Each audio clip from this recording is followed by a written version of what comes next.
One of these mesmerizing holy places, Lumbini, where the enlightened apostle of peace, Buddha Shakyamuni, was born in 623 BC, is situated in the southwestern Terai of Nepal. Lumbini evokes a kind of holy sentiment to the millions of Buddhists all over the world.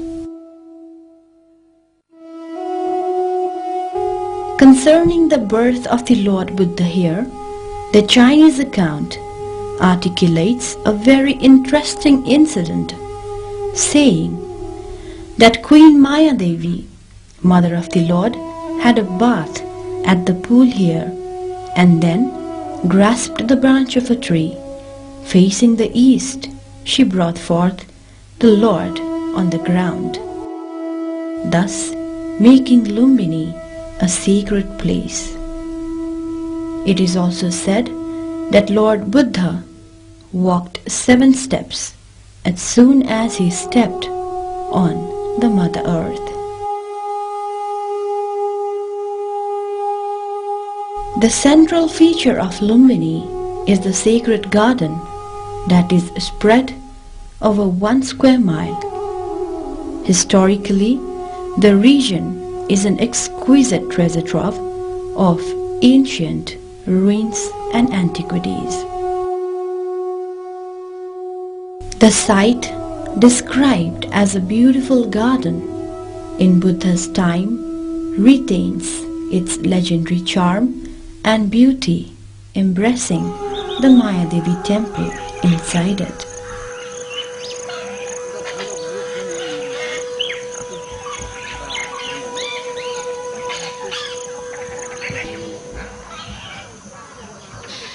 The Maya Devi temple is a distinctive shrine of importance and has the bas-relief image of Maya Devi enshrined in a small pagoda-like structure.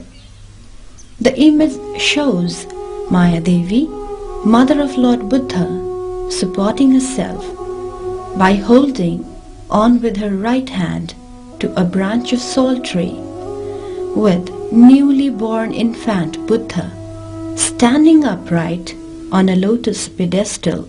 2 other celestial figures are depicted in an act of showering water and lotuses bestowed from heaven. The famous Maya Devi stone sculpture, also known as the Nativity sculpture, was installed here in the 4th century AD.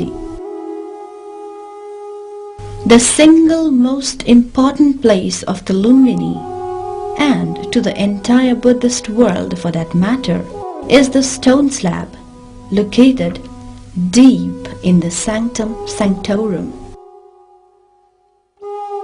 Revealed after hard and meticulous excavations under the 3 layers of ruins over the site of the famous Maya Devi temple, the stone slab foundation pinpoints the location of the original place, marking the exact spot of the birthplace of Lord Buddha. This spot, being the most sensitive, requires proper conservation and exposition to allow pilgrims and visitors to observe in slut the marker stones here. Nearby and just to the west of the Maya Devi temple stands the Ashoka pillar,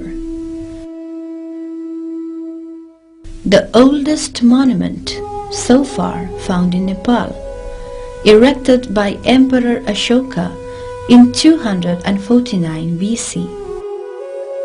The pillar is the first epigraphic evidence relating to the life history of Lord Buddha. The historic importance of the pillar is evidenced by the inscription engraved in the pillar in Brahmi script.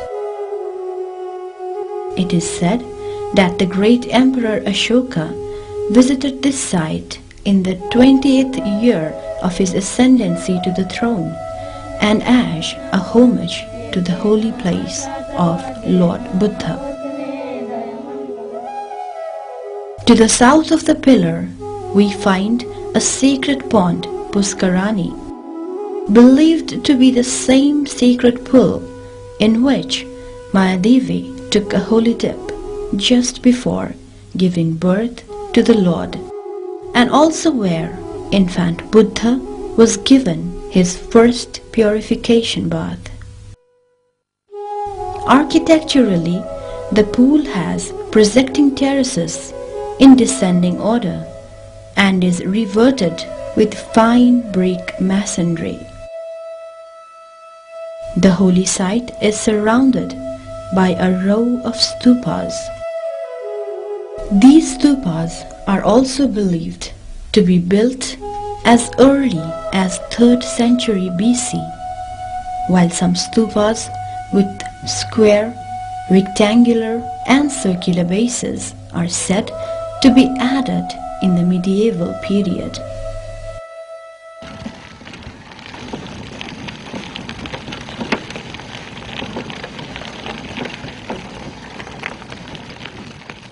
A host of shrines, stupas, monasteries, meditation centers and courtyards built or being built in the international monastic zone here by various countries such as Japan, Korea, China, India, Thailand, Myanmar, Vietnam, Sri Lanka, France and Germany embodies the country's respective architecture and gives Lumbini an international feel with the message of universal friendship and brotherhood.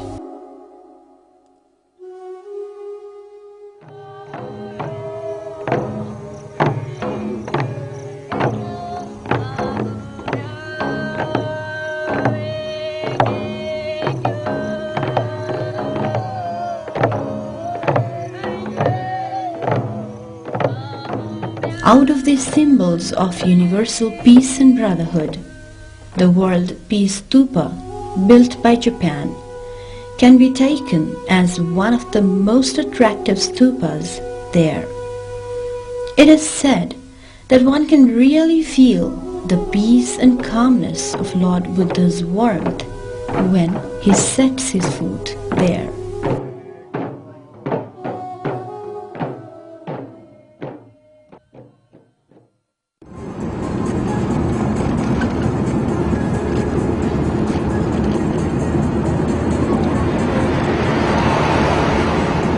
Lumbini rests on the foothills of Churia range and can be accessed by both air and land route.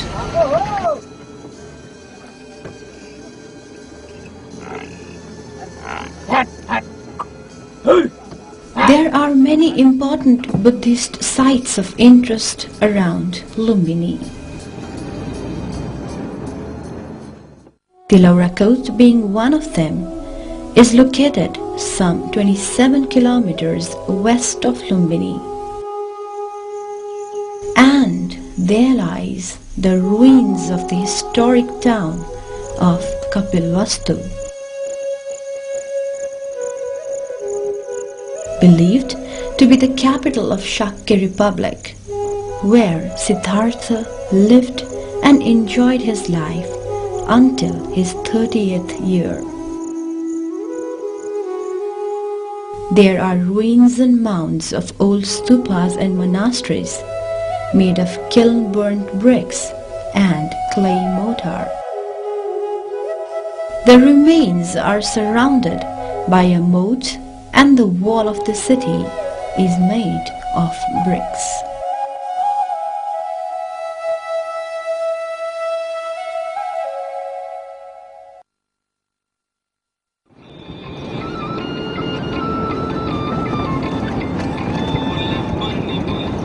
If we move about 9 kilometers northeast of Taulihaba, we reach a large rectangular fortified area popularly known as Aurora Coat.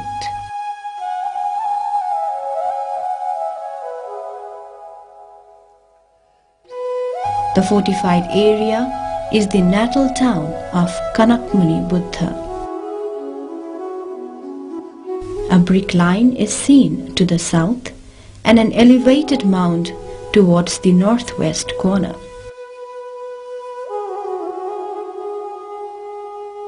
Remains of the ancient moat and brick fortification around the coat still reflects its history there.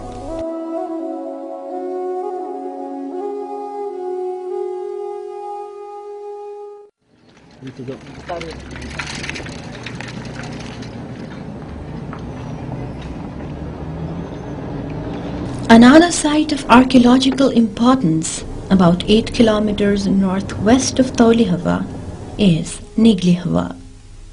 The site has a quadrangular pond locally known as Nigli Sagar, surrounded by bushes.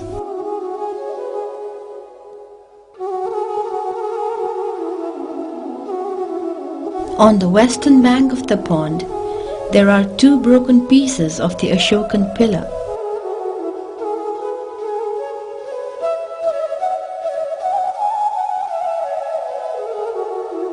The pillar bears 2 peacocks on the top part and a Devanagari script inscription reading Om Mani Padme Hum. The site has been identified as the birthplace of Buddha Kanakmuni.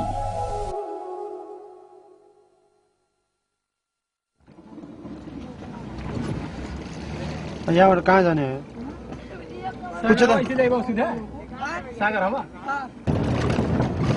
At about 12 kilometers north of Taulihawa, we see a forest area called Sagarhawa. In the midst of the forest, there is a huge rectangular pond, popularly known as Lumba Sagar.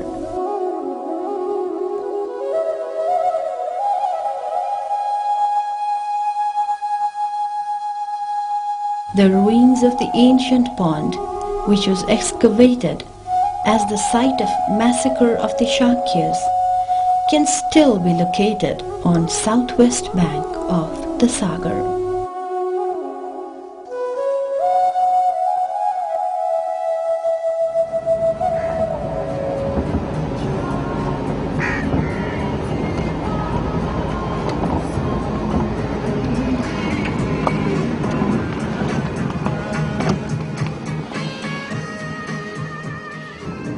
Moving about 5 kilometers southwest of Taulihawa, we reach a village called Gotihawa.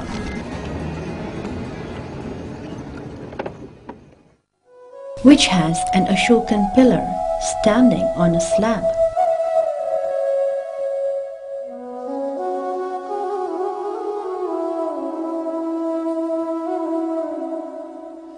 The upper portion of the pillar is lost, and only the lower portion, about 3.5 meter high, is still intact.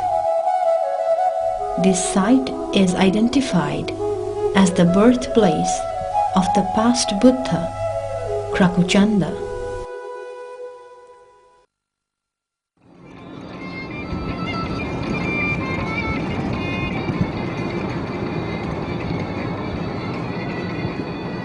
Kudan is located about 2 kilometers south of Taulihawa.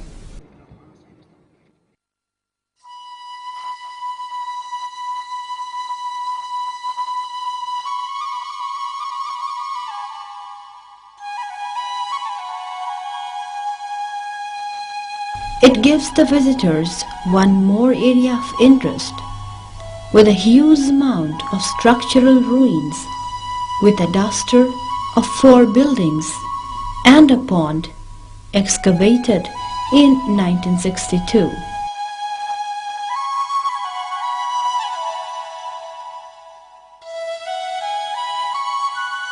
Indicating the existence of a huge Gupta-style temple in ancient times. This place is identified as Nagrodharma Bihar, built by King Suddhodhan for Lord Buddha.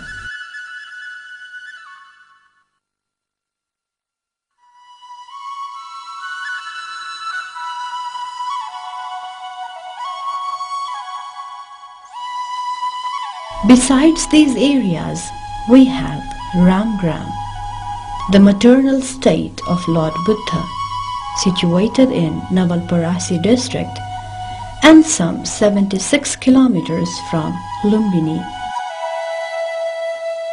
Legend has it that after the death of Lord Buddha, his relics were divided between 8 states: Magadh, Vaishali, Kapilvastu, Alkappa, Ramgram, Vediva, Pawa and Kushinagar.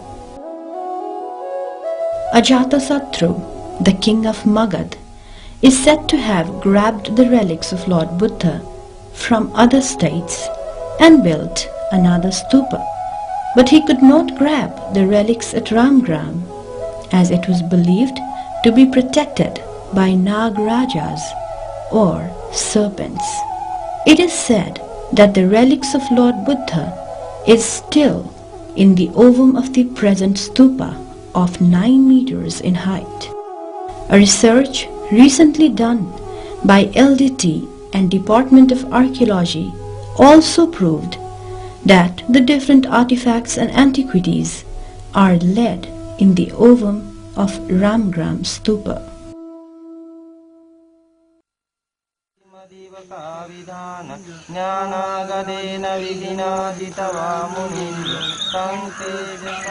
Despite these beautiful and cultural aspects, Lumbini stands alone as a sacred place of interest in the world where Buddha was born.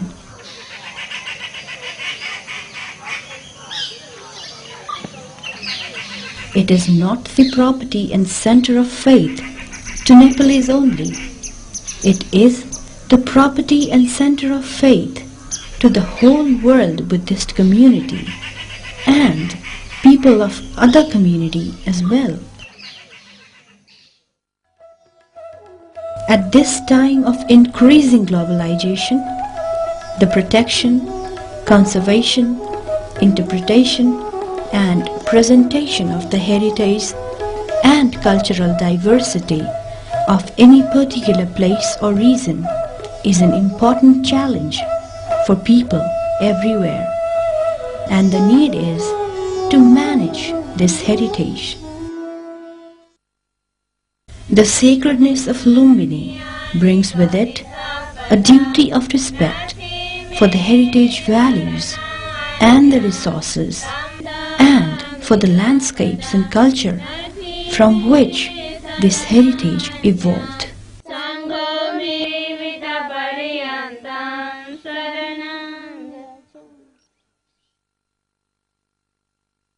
Lord Buddha himself said, Ananda, this Lumbini place is where the Tathagata was born. This is a place which should be visited and seen by a person of devotion, and which would cause awareness and apprehension of the nature of impermanence. At this place, Ananda, who are on a pilgrimage to this shrine, if they should die with devotion in their hearts during the course of pilgrimage, will, after the death and dissolution of the body, be reborn in a good destination, a fortunate celestial realm,